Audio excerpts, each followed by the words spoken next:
Welcome again. This is Okta Workflows online meetup. My name is Max, and the topic today is getting started with Okta Workflows. And this is now a monthly event. It's every first Tuesday of the month. But specifically, we're going to learn how to get users from an API, and then we're going to create users in Okta, and then we're going to learn the fundamentals building with workflows as we build this flow. All right. Now, this event is being recorded, and the replay will be available right after we end the session at exactly the same URL on Crowdcast. And then tomorrow, I will also upload this video to YouTube, so you can also watch it there if you would like. What else? You can also follow the Crowdcast channel, and you'll be notified when we go live. And that should be sort of in the upper right corner, I believe, but yeah, at the top.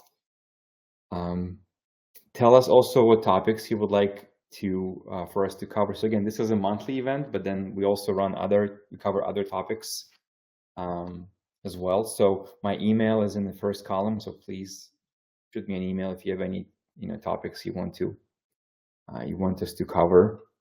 If you have any questions during this event, there's chat. There's also a separate Q&A section, so you can put your questions there. And if you want to tell us where you're joining from, please in the chat. And I am joining from San Francisco Bay Area. So if you've attended the events before, that's where I am based. So, all right. So let's get started. That's the only slide that I have.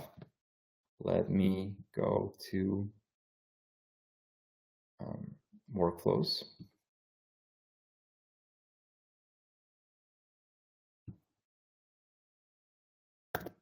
All right. And again, so the flow we're going to build today is we're going to get users from an API, and then we're going to create the users in Okta, and then you're also gonna see how to create a list or how to process a list. Now, I have another meetup that I did some time ago that's sort of similar, where we load users from Google Sheets document. So this is similar, but in today's event, we are gonna get users from a remote API. All right, and then I'm gonna include I'll send a follow-up message tomorrow with a link to Crowdcast, to YouTube, and then I'll include that other event as well. But let's get started. And so the first thing I'm going to do is I'm going to create a new flow. And all right. So this is the sort of the dashboard, right? And I'm in the flows folder, and you can see I have a lot of folders. So you can organize your flows into folders. I'm in this folder. First flow December 5th, and if I scroll down a little bit, you can see it. You'll see it right here. This is the folder. So to create a new flow, there is a new flow button, and I've created a new flow. Now, at the top in the upper left here, where it says unnamed, I'm going to click and set a name for the flow, right? So I'm going to say this list users, and I'm going to give this, it's usually a good idea to give a description. So get users from an API. I'm going to also say enable this option, and I'm going to talk about this in just once we're done building the flow, but it enables to save the history. So when you run the flow, it will save the runs, so you can see how data is passed from step to step. You can also enable this later if you would like. I'm going to click save. All right, so I've created the flow, and then I gave a flow a name.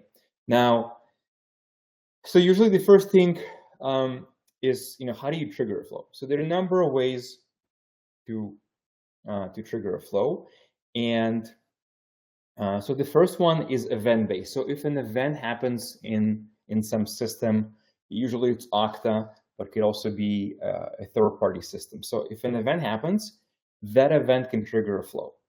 Let me give you we're not gonna use an event this time, but let me just show you. So right here, when this happens at event, and then so these are connectors that Okta Workflows provides out of the box, right? So you have a connector, and then if you would need to create a connection to a service.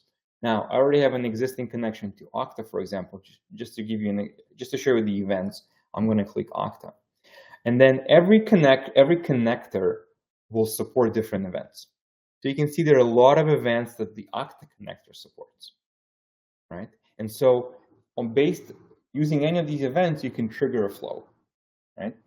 Now, let's look at another one. And let's say we have, let's do Box.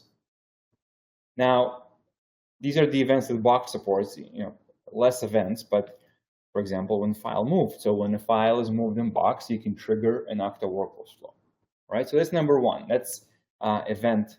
You trigger a flow based on an event. Number two is on schedule.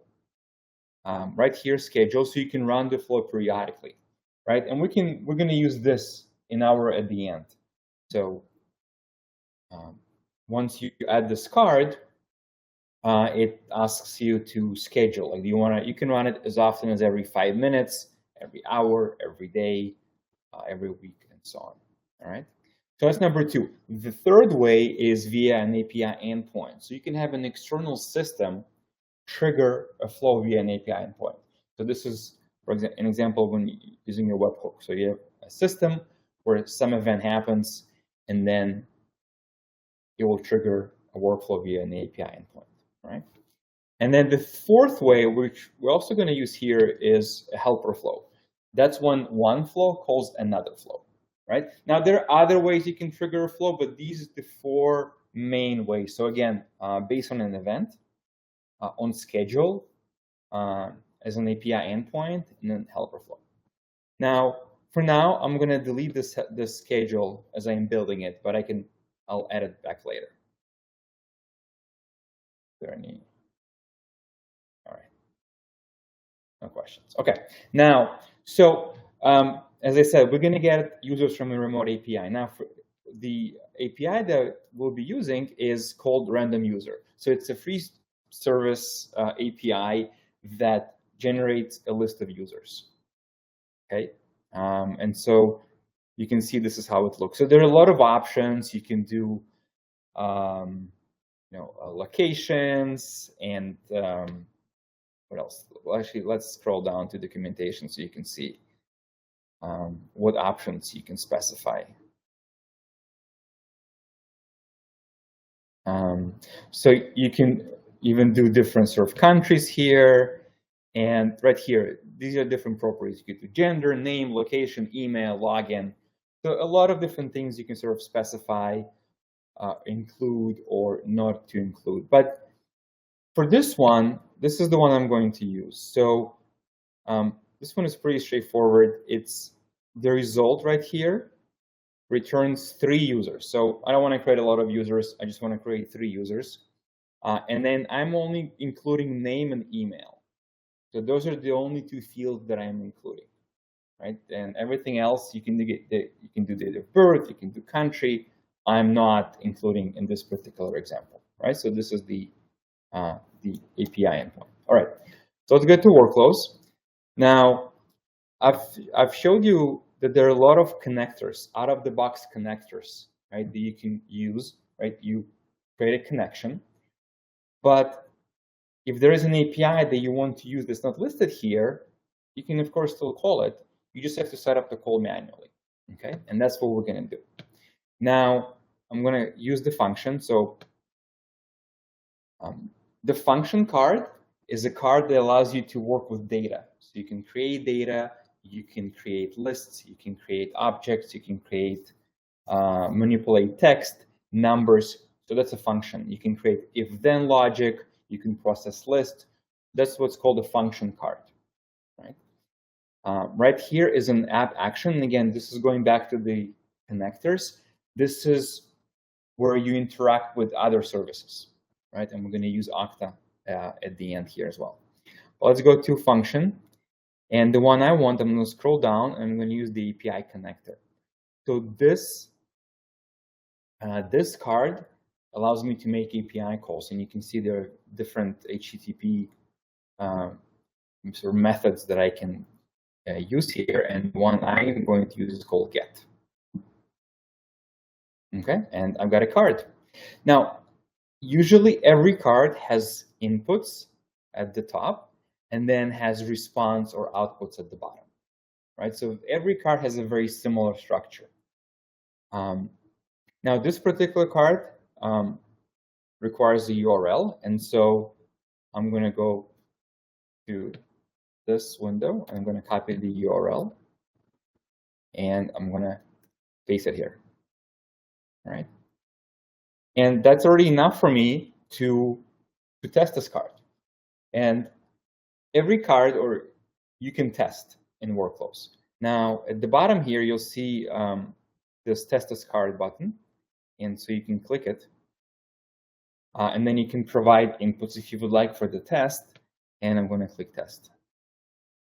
And right here, we get a response. Now, these are random users, so they're going to actually change every time I run this API. So we can see that I've received 3 users back. All right. And if I want to test it again, we can go back, click Test, and we're probably going to get different users. Yeah, looks like we got different users. All right. So we called an API. We added the card. We added the API connector get card. We set the URL, and then we tested the card. All right. Now, before we continue, so the URL is right here. Now, this is fine if you want to do it this way, but usually as you start building with workflows, you want to separate. You want to kind of keep the URL outside this card, right? So it's a little bit more straightforward to make changes if you would like. So for that, I'm going to use another card, and I can actually put a card before as well, right? So I'm going to use this plus, and the second icon here opens the same menu. And now I need a card where I can create like a text string for the URL. And it's in text category, and then I'm going to use compose, right? Now, as you start working with workflows, you'll end up using is searching for the card. So that's, I use that a lot, but I'm just showing you the category. So text and compose, right? And I'm going to just take this and do this.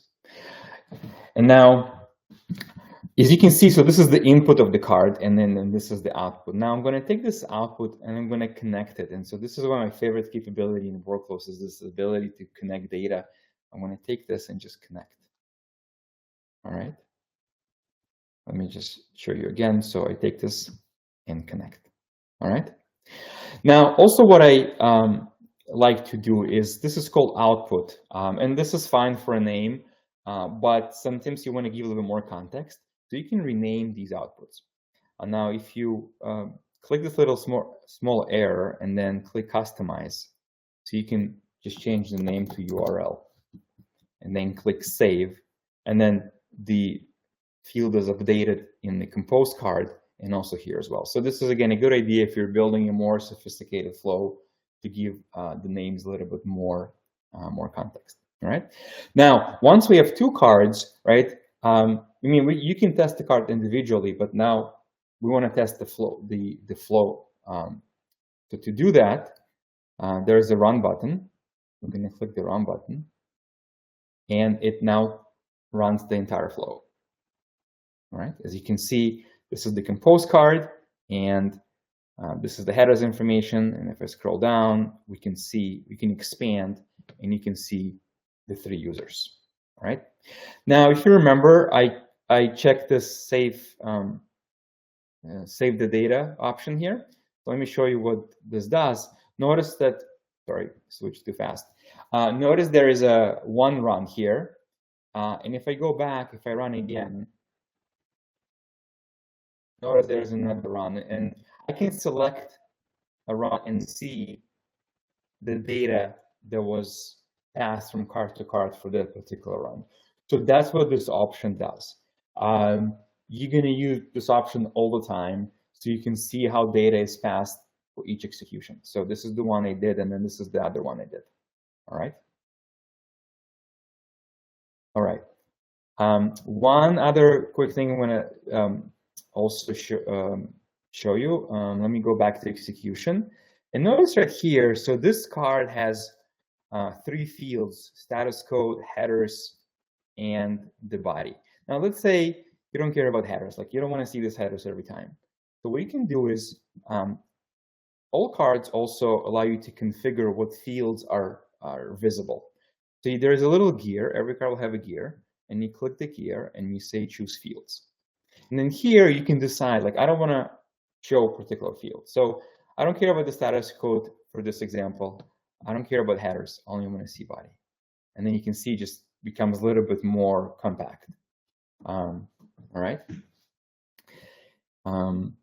And also, I also use this all the time. So we covered this test, right? We covered this gear.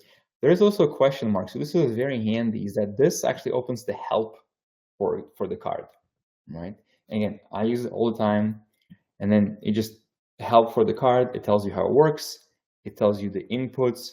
It tells you the outputs. So I highly recommend you use it just to, again, to learn how a particular card works. All right, so this is good. So we get a list of users. Now we want to process the user, right? So we're going to learn how to process a list. And this is where we're going to create a helper flow.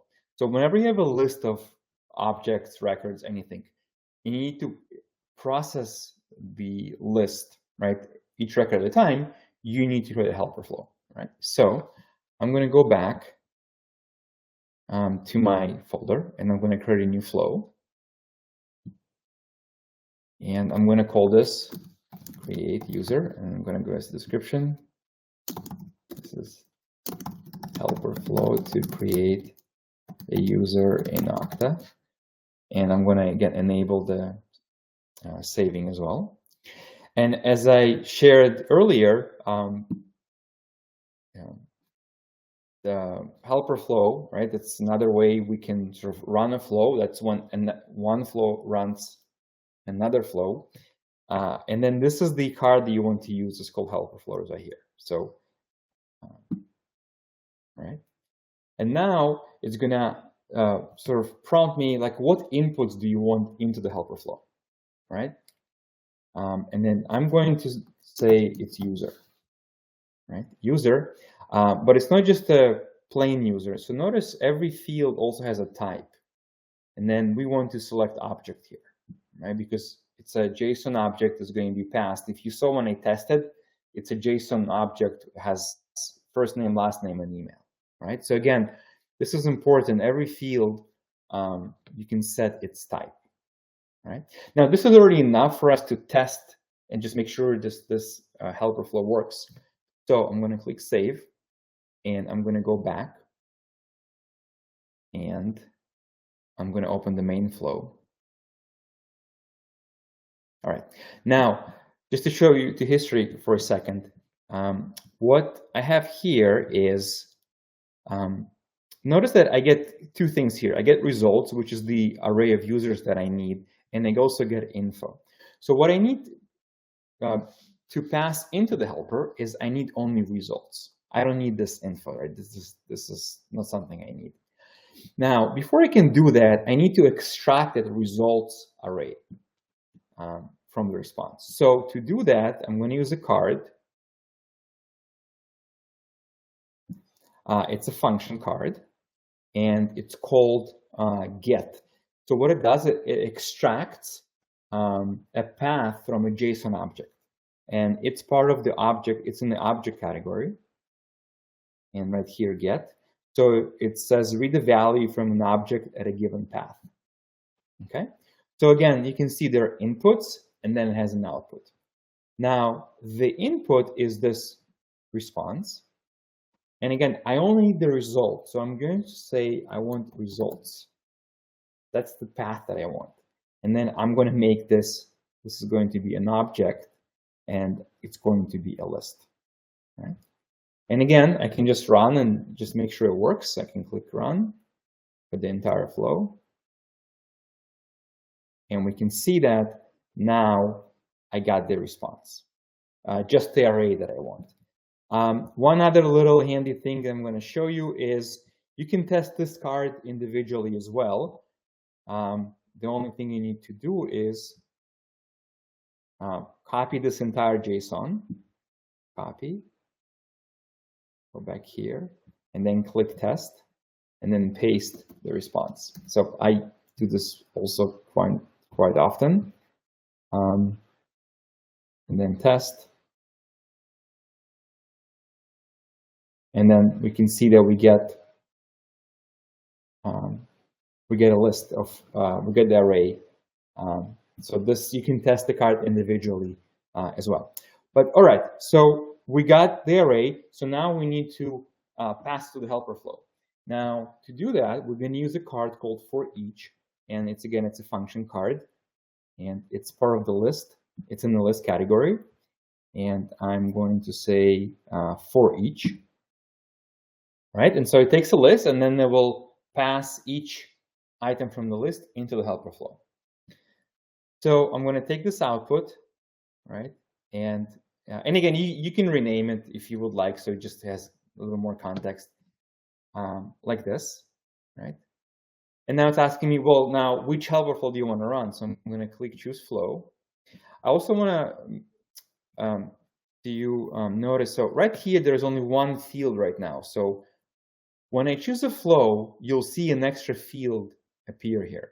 And that's the input from the helper flow, right? So again, I'm going to do this twice so you can see. So let me scroll to the folder.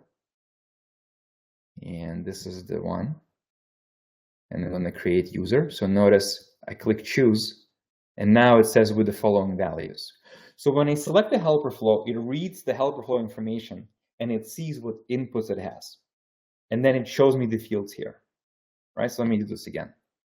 I'm gonna delete this. Well, let me delete the whole card here. So function, and then list for each. So like this, and then we're choosing a flow.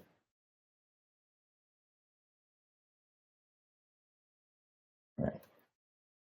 And notice this field appeared. And now there's a list here, a little arrow, and then we select the item. So we want to pass the entire sort of user object into the helper flow, right? So that's first name, last name, and email. Okay? So that's how you set up the helper flow. Once you select the helper flow, it will show you the inputs you defined in the helper flow. So that's the connection. All right, well, so this is already enough for us to test this. So let's open the helper flow. I'm going to use open the helper flow. So we have both open. I'm going to go to execution history. And I'm going to turn the flow on as well. We need to do it before running. So flow on is on. And this is let's click run.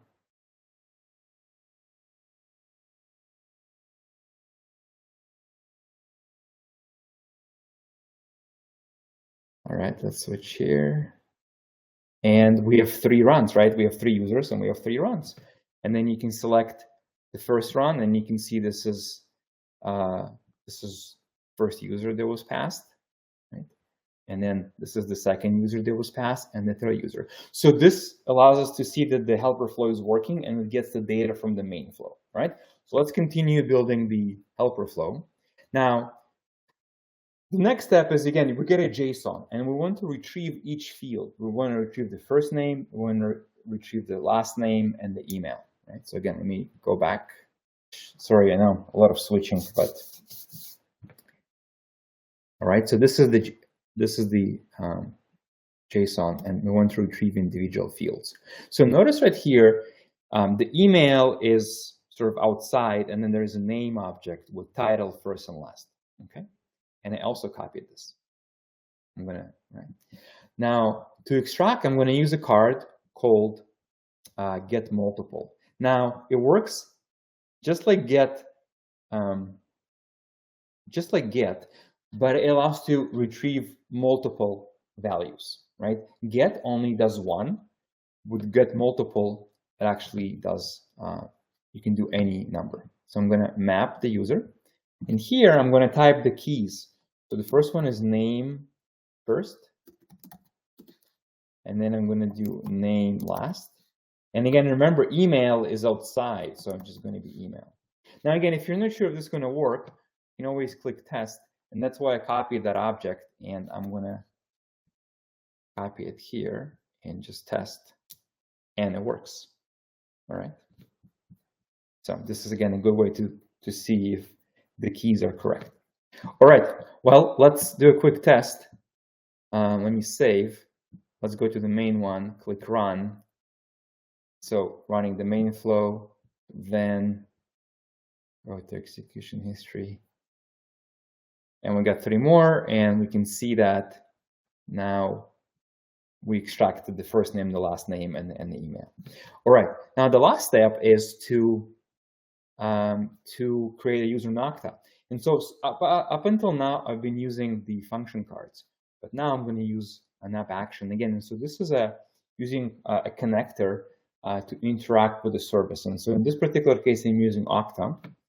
I'm going to select Okta, and you can see all the actions, right? So a connector supports events, what I showed you at the beginning, and then every connector also supports actions, right? So behind the scenes, these are API calls, okay? But you don't need to worry about setting up the API call. It's all sort of done for you behind the scenes. And so these are all the actions that the Okta connector supports. Now, I'm going to search. I'm going to create. I'm going to use create user. All right. And now it's going to ask me, again, every connector is going to be different. Some might have options, some might not have options. This one does. Sorry, action, I should say, not a connector. Every action may have different options. So I'm going to say without credentials. I'm going to click save. Now, you might be wondering, well, you've used Okta, but like, where's the connection to Okta? Well, the connection to Okta is right here. Every connector, of course, requires to create a connection to the service, right? And every connector is going to be different, right? So, but I've created the connection before, and I'm going to include steps how to create the connection for Okta. But again, if you in the docs, if you click here, and if you scroll all the way down, you will have the Okta connector information. You can click, and it sort of tells you how to create the connection. And again, it's going to be the same for all the other connectors you saw in the list. All right, but get this. All right, so these are the fields. I'm not going to select any additional fields. This is enough. I'm going to click save, and I'm going to map. So the email is going to be the username, then the first name, then we have the last name, and then we have the email. All right, so let's save, and let's run this again. So now it should create the users in Okta. So let's go here, let's run. And let's go to history.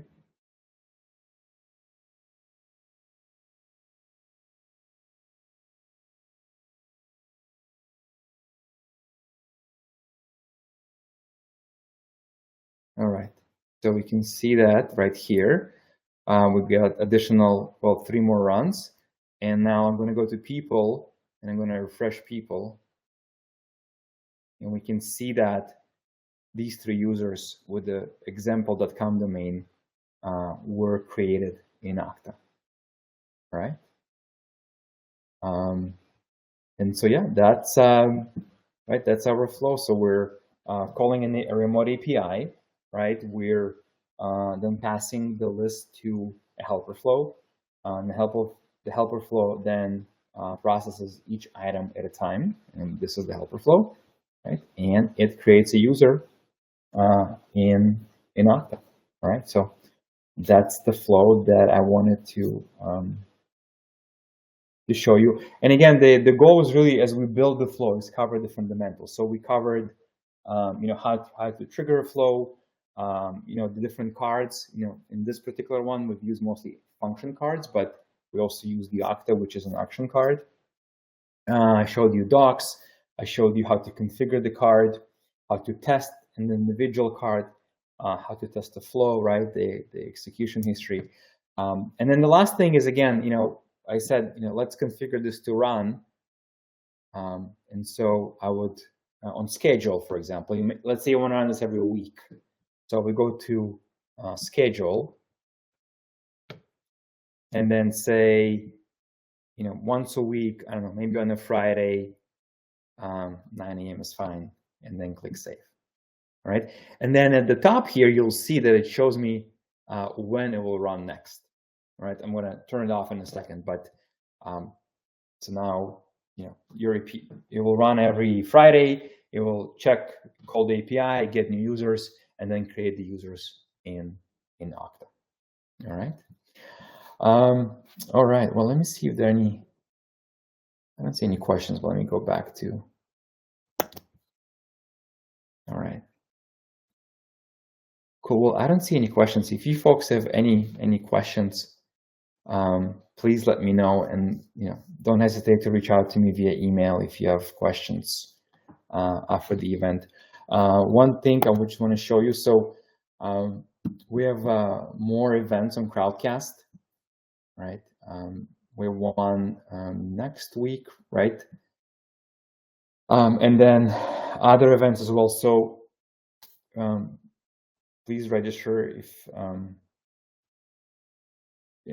and then you can also follow our channel, and then so if you don't need to register, you'll be notified when we go live. So it will be like just when we go live. So that's another options. But I see there is a question from Syed. So the question is, are flows limited to pulling data from other API endpoints, or can they be used to automate tasks within Okta? I would say you're probably only limited by how often you can run that schedule. So it's every 5 minutes. I don't know if you can do any more frequent than that. Let me see. The schedule, minute. So yeah, you can do every 5 minutes. That's the most you can do. So I hope that answers the questions. If not, feel free to add anything more or send me an email.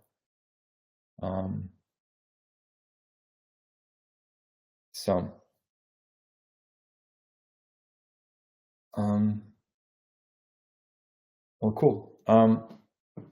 Thank you for joining today. I will send them a follow-up message. I'll include some links. I'll include a link to a similar flow that I built, but as I said, it's getting users from a Google Sheets document. Follow us on Crowdcast so you can join and attend other events. I think that's it. I don't see any more questions. So say it again. I hope I answered. If not, please shoot me an email. Here, I'll put my email in chat, so it may be a little bit easier to get it. And I'll do this as well. So you can see. Awesome. Well, folks, thank you. And I'll see you next time. Bye-bye.